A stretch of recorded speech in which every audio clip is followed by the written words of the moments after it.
What's good, everyone? This is Misfit, and this is a brand new episode of Facing Issues, a podcast about the art and science of music production. Today, I have with me a very special guest, one of my favorite producers and sound designers. So please, one round of applause for ALEPH.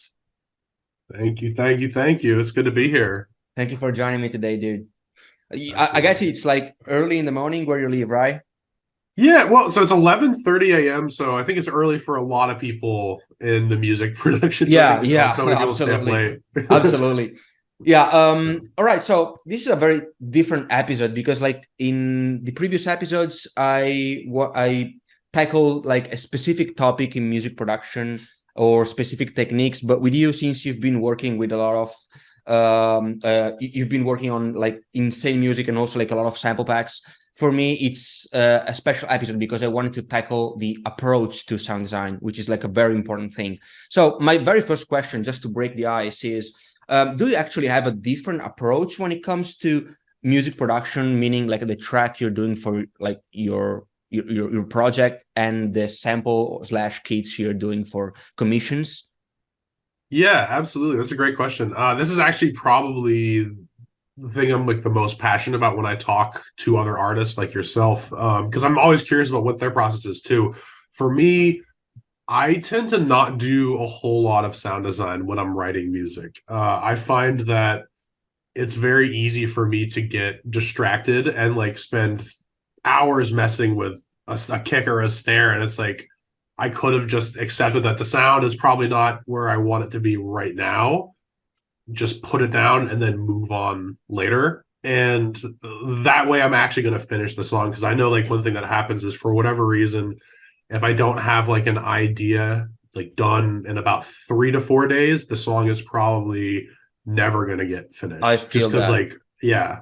And so like I will do obviously some sound design, but it's very rudimentary stuff. It's like I'll put a sine wave here and I'll pan it a little bit, or I'll add Yeah, some noise, or I'll distort. But it's like very like it's more shaping and coloration rather than like I'm gonna make a kick drum or make a bass. I of don't course. do that when I write at all. Almost. So I guess you have like your sound design sessions where you actually create, shape, and like actually do the sound design. Yeah. And then at that point, you actually decide if it's going to be part of your big folders or if you want to include those sounds in specific packs. How does it work for you when it comes to like, Yeah. Yeah. That's a great question too. To be honest with you, I most for so example would be my last album. Most of those sounds you can find in my sample packs. I all tend to right, not hide a whole lot of what I do. I don't like I would rather just make the sounds and then my philosophy is that like if I can share a sound that I think is good, maybe it'll be useful for someone else. true. Because I think, yeah, you could make like the hardest 808 or whatever, and it's going to sound great in your song, but like, what if someone else could recontextualize it in a way that's also cool? I think also like I use a lot of drum machine sounds. Those are ones I don't often make just because I think they're basically right where they need to Yeah, be. yeah. And it's like those are free everywhere. You know, I don't really want to, I guess, make the things I'm doing super, super hard to come by. Like I would say probably like 80 to 90% of the sounds on my album Sepulcher are in my sample packs I or in respect sample that. packs that are coming out. But I think they're all out at this point. I respect that because like I also like understand and feel like the counterpart of this. So like maybe people who don't want to actually gatekeep their like their sounds, especially if it's coming like if it's like their signature sound or like their Sure. signature bases. I can understand that too. Yeah. But also I respect that. I respect your point of view like 100%. And it's actually like very refreshing to hear that in like in pretty much like a very saturated and dog eat dog world like Yeah, that music absolutely. music production, right? So yeah, I respect that. And actually this leads to my second question, which is I it's hard for me to actually name a signature sound for like producers, but actually for your music I feel that rather than a signature sound, you have a very characteristic and very unique way of processing and creating your basses, which is like a, I feel that all your basses have a lot of textures in there. Mm. So do you actually achieve that like full deep texture effect by distortion, like layering, or is it something else? This is probably where I'm the most like hazy about the process. I think when I go to make a song, a lot of the time I'll take a sound that is really, really clean. Like something that I has a lot of room for flexibility, and then I will layer or distort it, or sometimes I'll layer another synth on top of it that has like a different set of harmonics, Yeah. and then I'll kind of process it. Other times I'll have sounds that are like really, really like big and complicated, like are really, really full in terms of like the audio spectrum, and I'll cut away from the sound. So it varies each time. I think if I can offer one takeaway, context is the most important thing for me when I'm writing music. And any kind of adjustments I do to the sound, whether it's distorting, which I do a lot of distortion stuff for sure. Um, is also I layer a lot of noise. I kind of joke that I'm like a noise artist because of how I think I throw little bits of noise on just about every single sound. And then what happens is I'll then distort it after, or I'll do something to it after, and it will mess with the characteristics that noise adds. And that's, I think, a big part of where the texture comes from, is maybe taking one sound that's very simple or not super interesting, and then adding some noise to it, and then just crushing it really, really, really hard in some way, or taking a sound that's really crazy, simplifying it, and then adding a little bit more texture back onto it. And again, I choose like the textures that I'm adding based upon like what the rest of the song is doing. Because I think it's like I don't know, it's so hard when I like listen to sample packs and stuff. I'm like, this is the coolest sound I've heard. I think that a lot because I do a lot of auditing for sample packs. Mm-hmm. Or like if it's a synth with like a preset, I'm like, this is really, really cool, but it's so big and complicated. Like you basically just have to use the sound as is, or really take a lot away from it Yeah. Yeah. for it to fit within the song. At least for me, for my process. Some No, people 100%, just 100%. lay it down. Yeah. So Yeah. that's my approach. So I guess like you're more, since like as far as I'm understanding, you actually start from the very like simple things like sine waves, or just like, Yeah. basic shapes if we're talking about serum, right? Absolutely. So Absolutely. is it just like a process of keep on like leveling up, like with like noise distortion? So you actually I think it's very smart, because also like it's also super easy to like take a step back if you don't like something, especially if you were talking about like basic shapes. You literally start from zero pretty much. Yep. So it's very cool. Like I am not a huge fan of those huge spectral wavetables, because those shift away my attention since the very beginning, and I need to actually understand what I'm doing. And if I'm having like a huge spectral wavetable with a lot of harmonics in that, and I have to actually understand like why this harmonic is right there, like makes the distortion, with the distortion makes the sound in that way, it's better to start from the very beginning and eventually adding harmonics and do actually leveling up the sound. So yeah, I understand what you're saying 100%, and I share the same feeling with you. I also have one thing to say, because if like one of the biggest issue and the biggest problems, in my opinion, in modern sound design, like the so-called loudness war, right? So Yeah. like my question is like, do you have any specific tip to actually not over process a sound, like, because it's hard for many producers to sound designing and be like, okay, this is done, this is ready, I don't need to add anything else. So Yep. when do you feel that, okay, this is the time to stop, this is the time to record, to export that? Is there like a specific feeling you have when you're done?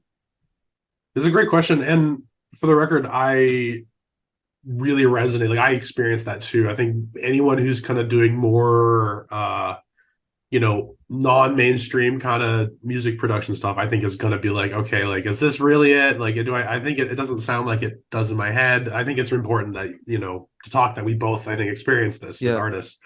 Um, for me, I think because of like the loudness war and stuff, I really, really focus more on the writing of the song as like the metric to whether or not I think a sound feels like done or not, or like like if the engineering, like, I don't really care so much about like being really, really precise. I care about whether or not it captures what I want the song to capture, which I know is kind of a non-answer.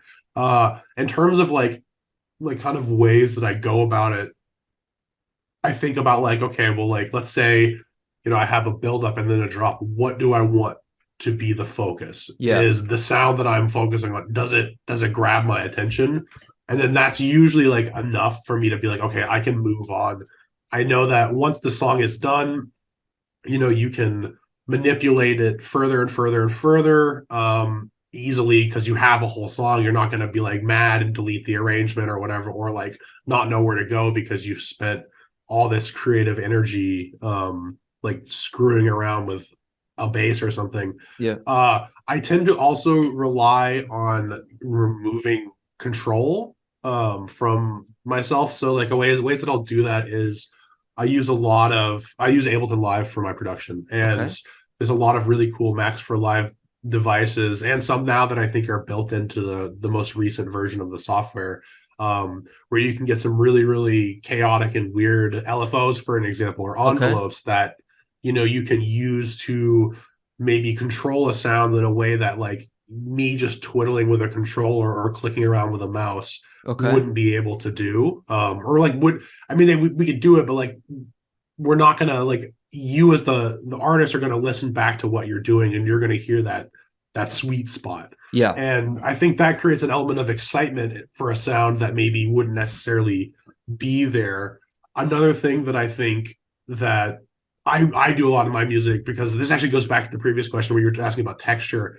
Um, I use a lot of convolution reverb in mine, but Oh I'm yeah. not using it as like a source of space. I'm using it as like a way to create movement. And you can run into some technical issues there, maybe some phase issues sometimes, but like you can also get really, really cool textures that way that I don't think I would be able to create. And they feel like they're complementing the sound in a way that's really, really like specific to what inputs you're using. To throw one little more detail about that, it's really, really fun to throw like hi-hats as your IR, or like the sound of someone, I don't know, brushing their teeth, like just weird stuff. You have the sound of like a hammer hitting a nail, like all these kind of little things that you can throw into that environment. And then by changing how long it's going to decay, or the size of the sample, i.e. the pitch of the This sample, is fucking you're gonna cool. get This you're is gonna get very, like, very cool.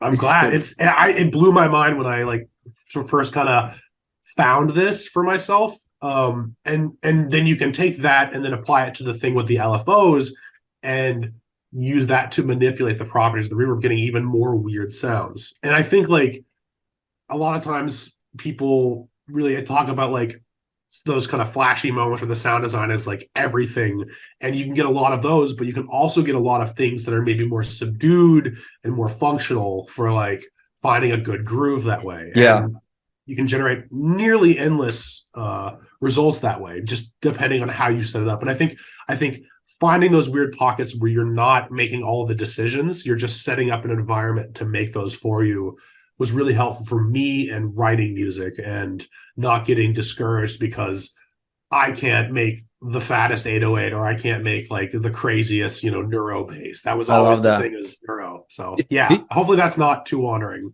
do you happen also to like, because back to the wow feeling you were describing before, like do you happen to like randomize like everything just to like actually like getting and forcing yourself to get surprised by like the random effect you're generating, especially with LFOs, especially? Is this Yeah. something that you do? Yeah, definitely sometimes. I think like it's so hard because there's most of the time I would say I have one LFO that's like controlling one parameter, and then I'll make another LFO control that LFO, so there's like more controlled chaos. Oh, okay. Other times though, like I'm randomizing everything. And there's actually like a new function they built into Ableton Live 11. I think it wasn't there before, where you can press a button and it will just randomize all your macro positions, which I think is Crazy. really, really cool. And like, if you're ever doing sound design, you're like, yeah, like I'm just not feeling this. It's like a nice extra step you can go to just, get difference, like to see Oh, here's something you absolutely. wouldn't come up with. And that's valuable, I think. Absolutely. No, that's very interesting. Also, like I'm on FL, and Mhm. sadly, we don't have like we FL users, we don't have those. Like I wish we had a properly like functioning and established like thing like Max for Live, because we don't have. I mean, we can use Patcher. I created my own like racks and patch and Sick. Patcher plugins, but like, So sick. dude, Max for Live is like a million step above. It's something I don't know. Like I've been watching some tutorials and some videos for Max for Live and the devices that I don't remember the name of the engineer who created. It's like pretty big. I don't remember the name, but like Oh, is it? Yeah, Cycling 74, I think, or something like that. I cannot. But Yeah. there was like this tool device called like birds or something like that, and Mm. you could like see the birds in the tab of this like Max for Live device, and it was like Yeah, yeah, random, yeah. dude. Like Yeah. also like the UI for like those simple devices, because they're all built in Ableton. It's so cool. Like honestly, Yeah. Yeah. yeah. It honestly, I feel very grateful that it exists. I actually used to use FL years ago when I first started, and Oh I really? remember, yeah, and I remember I really liked it. The one thing that always threw me off about it was just I need something that's very like organized because I'm kind of an idiot, and keeping track of like the way Ableton sets up its effect right now. Yeah. Where FL they can be all over the place, and I have some friends who make way crazier music than I do, in terms of like what sounds are coming with, and they like use FL and swear by it. And I think as an environment, it seems really really exciting, especially now. I'm actually sort of debating about like trying to get back into it a little bit just to see if I can flip some of my maybe bad habits and see what they go, or see if they go away, or see where they go. I mean, So I much actually like. respect. I actually appreciate you trying to, switch back and just like jump back to all like habits like FL. And I think it's also like refreshing for your like approach to music, trying to switch back between those. And Absolutely. yeah, I actually wanted to ask you this question for like a very long time, because like Mhm. I am a like avid user of Renraku samples. Like I honestly, that's my favorite like sample pack company. Like Thank by you. far, by far. Thank you. Thank And you. I Thank you. I actually wanted to use this moment for you to actually shed a light and give us some like background info on like Renraku. Like is there something that you want to like tell us about this? Because I feel it's like a beautiful reality, and I wish like more people knew about that, because definitely it's like the best sound design company out there. Well, thank you so much. That's really, really nice. I'll have to pass that on to Kaya, who is the one who like kind of organizes it, runs Raku. I don't have too much to say about this, unfortunately. Just that we are feel really, really fortunate that we can reach out to artists we really like, or artists will reach out to us, and we care really, really a lot about giving them the creative freedom to kind of approach a pack in whatever way that they want to. It's really really nice because a lot of times it's a lot of artists who maybe aren't interested in the DJ route, or they don't really care about doing like the music industry side, which I definitely get. Yeah.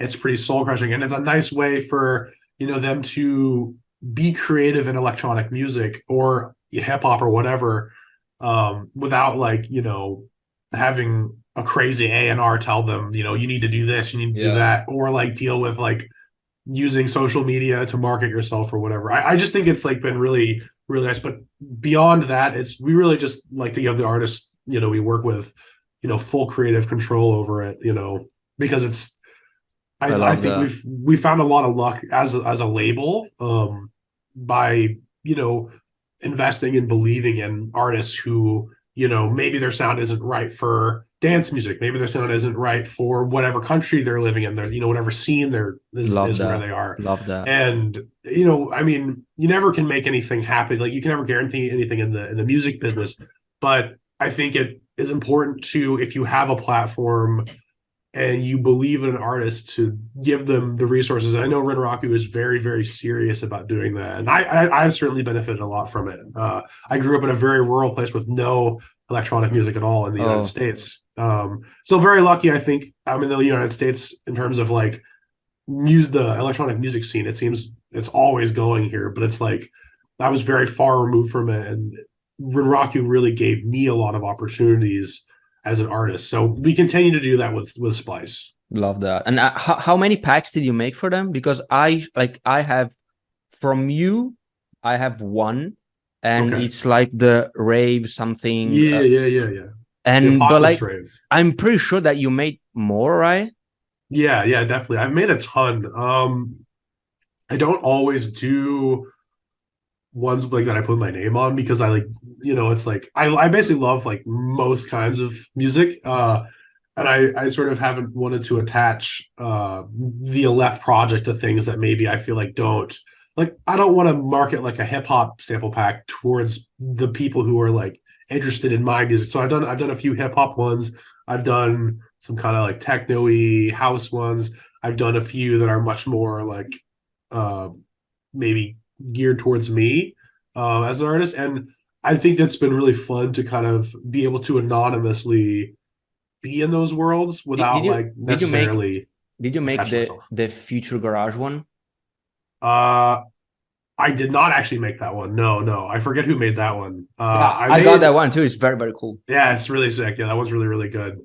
I don't remember who made that one actually. It's tough. This is the problem. Is like I think we've done so many, and I want to say I've maybe done about like 10 or so at this point, 10 to 15. Damn, That like it's a it's lot. just like, yeah, it's hard for me to keep track of. And I'll be honest, I've made some that like I like they're like I made like a lo-fi hip hop pack, and I use those samples so often in my songs for whatever reason. Like so, like I If don't they know. It's sound good, they always sound good. I mean, exactly, also yeah, like exactly. how long does it take for you to create a full sample pack? It varies a lot. I think for like something that's more kind of standard club music, it's pretty quick because I think, like I'm not really trying to invent I'm just trying to make really, really high quality, really, really like Yeah. useful sounds. And so like there's only a certain amount of like uh weirdness and like experimentation I get with. So if I for like a house one, I could probably do it in a week, and that would be maybe 300 samples. Damn, in a week, 300 samples. It's like Yeah, you're pretty fast. it's well, but that's like I will say like I have a lot of systems I've built that kind of enable me Okay, to do okay, that. okay. Versus like I did one, I don't think I put my name on it. It was called Variable State Assembly, and I think it was actually kind of slept on. That one took me like 2 months to make because I like basically spent a lot of time. It was supposed to be like an IDM sample pack, Okay. and I spent a lot of time like learning how I can create generatively and kind of emulate like like the 90s warp sound, like a lot of Okay. Audica records. And Okay. I feel like I was very successful, but then we kind of realized that like people in that world probably aren't looking for samples. They're probably just doing all that work Probably. themselves because that's like the whole point. Because it's all, I think a lot of that music is process driven as opposed to like, so it was one of those ones where like it was so much fun to make. And I think I used that pack probably the most just because it has a lot of weird little things I like. But I feel like people didn't really know about it. And which is like it's always interesting because it's like, okay, I put so much more effort into this, and you know, But the people good like the thing is house that one. you actually like mm, got to exercise and like create something new. Even if Yeah, like he probably like didn't like perform like as good as other packs, you yeah, still like got something useful out of that, like yeah, something very useful out of that. So actually, absolutely. I actually wanted to ask you like one question that I'm asking to every guest I'm having, which is, do you actually have? Could you actually name one super underrated or just like undiscovered, super like underground plugin that could be like a like VST synth or just like an effect? Is there something that you wanna that actually share with us and you feel like people should know about? Yeah, I hope it's funny because I think that I shilled pretty hard for the hybrid reverb in Ableton, but that's not really Yeah. a plugin.